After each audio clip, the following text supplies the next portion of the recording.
मानव समाचार, मानवता के हक में। 12 नवंबर 2023 है।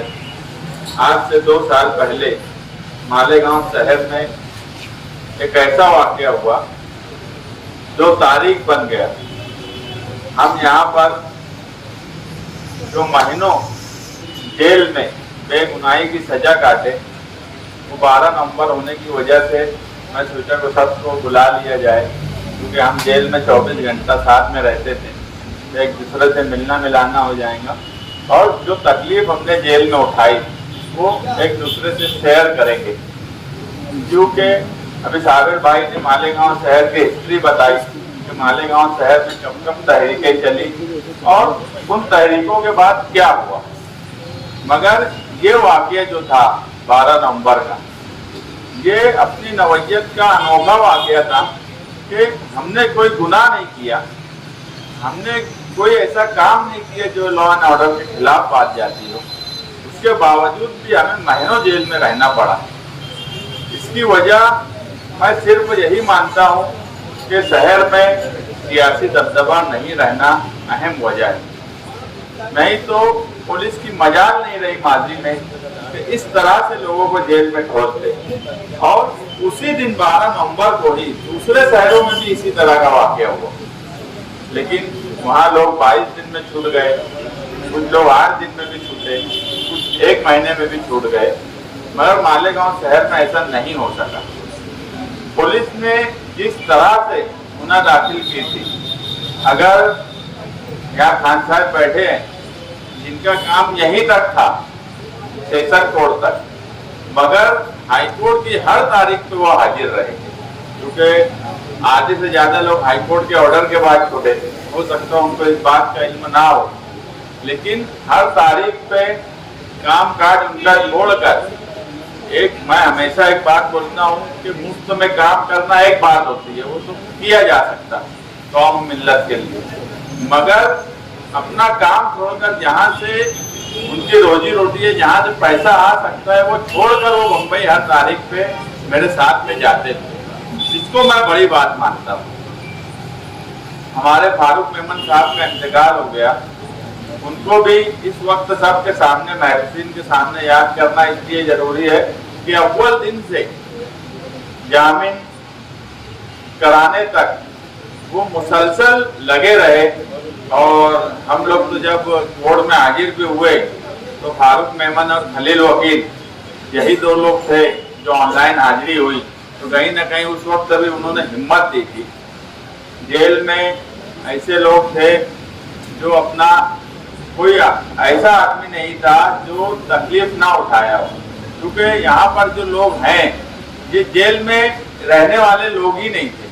ये कोई गुनहगार लोग नहीं है कि जो जेल में चले जाएंगे और जेल काट लेंगे। हमारे वो जिया मुस्कान है, उनका हाल देखने वाला था जेल में। हमारे रईस भाई है जो 40-50 किलो वजन कम हो गया, तो आप समझ लोगे जेल में किस तरह से तकलीफ उठाई जाती है। कहीं ना कहीं हमारी कोशिश ये रहती थी कि हमारे गयास भाई यहाँ बैठे हैं, तो सभी लोगों ने बहुत तकलीफ उठाई और यहाँ पर बुलाने का मकसद ये था कि हम हमारे वकील हमारे तौफीक भाई है जो बेल कराने के वक्त भी उन्होंने बहुत मदद की, सभी लोगों की हाईकोर्ट का ऑर्डर आने के बाद। और अव्वल दिन से खान साहब की पूरी टीम लगी हुई थी, खालिद, यूसुफ, जमाल भाई, आमिन भाई, तो सभी लोगों का शुक्रिया अदा करना इसलिए भी जरूरी है कि अभी हमारा केस चल रहा है, इसलिए इसको बार बुलाना भी जरूरी है कि अभी हम बेगुनाह नहीं हुए। मगर मुझे पूरी उम्मीद है खान साहब पे इंशाअल्लाह वो जल्द ही हम सबको बेगुनाह साबित करेंगे और जो हम पर इल्जाम लगा ये कहीं ना कहीं गलत साबित होगा।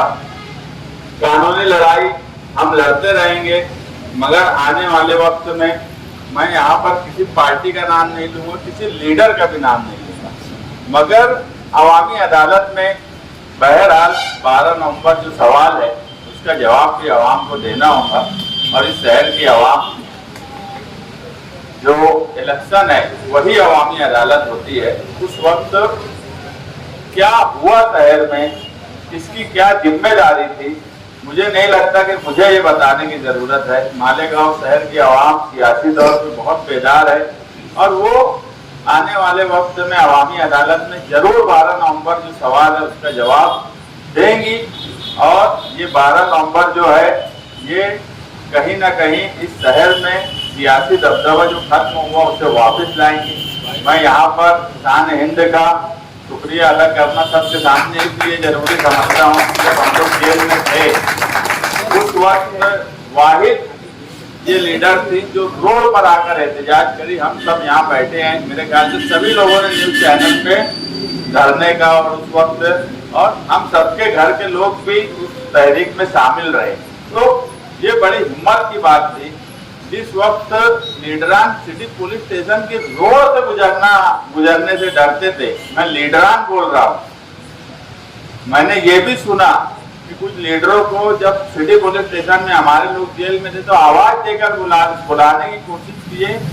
तो किस किस्म के वो लीडर थे कि वो उनके पास जाकर उनकी ढारस बनाना, उनको तसल्ली देने से भी डर रहे थे कि जाना नहीं चाहते थे। ये मुझे नहीं मालूम, मगर मुझे जेल में कुछ लोगों ने बताया कि उन्होंने जब आवाज की तो लीडरान से कतरा के भागते थे। ऐसे वक्त में शान हिंद इस शहर में तहरीकों का शहर है, निहाल साहब का शहर है, जिंदा रखा, इसलिए उसका शुक्रिया अदा करना हम सब के लिए जरूरी है।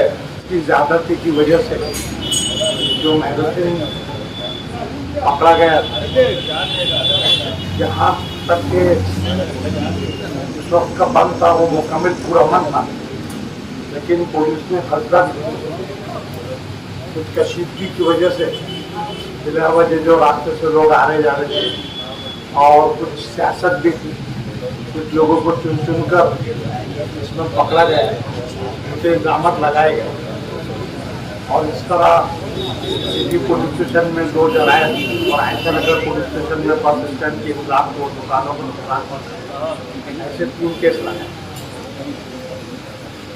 पुलिस के साथ मुठभेड़ होगी, पथराव भी होगा, इस बात को विचार नहीं किया जाता, लेकिन छोटे से मामले को पुलिस ने 307 से तब्दील किया और जब बहुत था असल में त्रिपुरा में जो मुसलमानों पर ज्यादती उस ताल्लुक से था, तो वो दबाने के हिसाब से पुलिस ने तमाम लोगों के ऊपर 307 की केस लगाई। हालांकि 325, 326 ये दफाते लगाते तो काम हो जाता था, किसी को कोई ऐसा मान नहीं लगा था, इसकी वजह से 307 लगाए जाते। लेकिन सिर्फ पुलिस की खाकी वर्दी पे पथराव हुआ, उसका बहाना बना के पुलिस ने बिला वजह केस की। जहाँ तक केस के सबूत का मामला है, केस में किसी कोई कागजी ऐसे सबूत नहीं थे जो बताते थे कि जो लोग अरेस्ट हुए हैं उनको भी ताल्लुक है। कुछ लोग जो रास्ते से जा रहे थे उन्हें पकड़ा गया, कुछ लोगों ने जो तकारीर की तो तकारीर में से कुछ मजमून निकाल दिए कि ये गलत है, उसके ऊपर केस लगाए गए। तो अलग अलग स्टेजेस करके चार्जशीट आने के पहले अदालत ने सबकी जमानत नामंजूर की थी। चार्जशीट आने के बाद में भी 1-2 जमानत डाल दी। उस जमाने में सभी लोगों को हमने मशवरा दिया था कि भाई अदालत एंटी सिक्योरिटी बिल दाखिल करते हैं, ये रिजेक्ट हो जाएगी तो हाईकोर्ट से रुजू करेंगे, लेकिन शुरू में हमारा मशवरा ऐसे किसी ने अमल नहीं किया। शान हिंद और दीगर लोगों से हमारा तय हुआ कि हमें कुछ करना चाहिए। सबसे पहले हमें झांडे को एंटी सिक्योरिटी बिल दाखिल की, अदालत ने वो नामंजूर की, फिर हम हाईकोर्ट से करवाए, फिर राष्ट्रीय लोकरंग वाले के बच्चे के बिल करवाए, उसके बाद से जो सिलसिला शुरू हुआ। जहाँ तक मालेगांव की अदालत में भी जब रेगुलर बिल की बात आई तो सबसे पहले हमने मुस्तकिम की बिल एप्लीकेशन दाखिल की। एक वक्त ऐसा आया कि तमाम लोग हिम्मत हार चुके थे, दूसरे बड़े बड़े वकील लगाएंगे, हिंदू वकील लगाएंगे, मुख्तलिफ बातें मुख्तलिफ जमात की तरफ से आ रही, लेकिन हमने हिम्मत से काम लिया और पुलिस की चार्जशीट कितनी गलत है वो बताई गई। पुलिस ने 120 सेक्शन जो दफा लगाई थी, 120 में आमतौर पे जमानत नहीं हुआ करती, हुकूमत से गद्दारी की कलम। उसके लिए बताया गया था कि भाई इनकी मीटिंग हुई कंपाउंड में भी और दूसरी जगह भी, उसमें मुस्तकिल मौजूद थे, सब कुछ तय हुआ। सर इल्जाम लगाए थे, लेकिन क्योंकि मुस्तकिम मौजूद नहीं थे, बाहर थे, वो भी हमने दिमाग बताए। बहरहाल हमें पते मिली और उसके बाद से जो एक कड़ी थी जमानत के सब की, लेकिन फिर एक और मसला आया। जब आयशा नगर पुलिस स्टेशन का जमानत आई, उस वक्त रेशम ने सीसी फुटेज बताए थे, वो बताने की कोशिश की गई और सीसी फुटेज में कुछ बच्चों को पथराव भी था। और वहाँ से जज का जो जहन तब्दील हुआ तो उन्होंने तमाम में नामंजूर की, जो मजबूरन सभी के लिए मैं हाईकोर्ट जाना पड़ा। बहरहाल हाईकोर्ट में सबकी जमानत होती है। आज भी काफ़ी लोग इंटरिम बेंच में हैं जो अभी तक वो नहीं चाहे रात के इंशाल्लाह हम बहुत जल्दी केस चलाएंगे। ग्रुप की ओर से मुस्तकिम भाई समाजवादी पार्टी में जो सम्मिलित किए, समाजवादी पार्टी में जो एंट्री किए, तो हमारे ग्रुप की ओर से मुस्तकिम भाई का हम उनको मुबारकबाद देते। और हम हमारे जो मंसूरी समाज है उनके अभी जो हमारे मालीगांव मध्य में उनके साथ हम अभी रहेंगे। और जो हमारे जो मसले वगैरह जो मुस्तकिम भाई ने उसका हल किया है, और आगे भी हम मुस्तकिम भाई के साथ ही मतलब काम करेंगे। ग्रीन स्टार ग्रुप तरफ से सबको अपने डिग्निटी साहब को हम मुबारकबाद देते हैं। और हमारे हर काम में डिग्निटी साहब काम में आए। हमारे जो साइड में रहते हैं हम लोग हिम्मत नगर में, वहाँ पे हमारा कोई रहनुमा नहीं था, लेकिन हमको डिग्निटी साहब ने जो हमारा वो हौसला अफजाई की और हमारे को मदद की, उसके लिए हम शुक्रिया अदा करते हैं और हमेशा उनके साथ रहेंगे।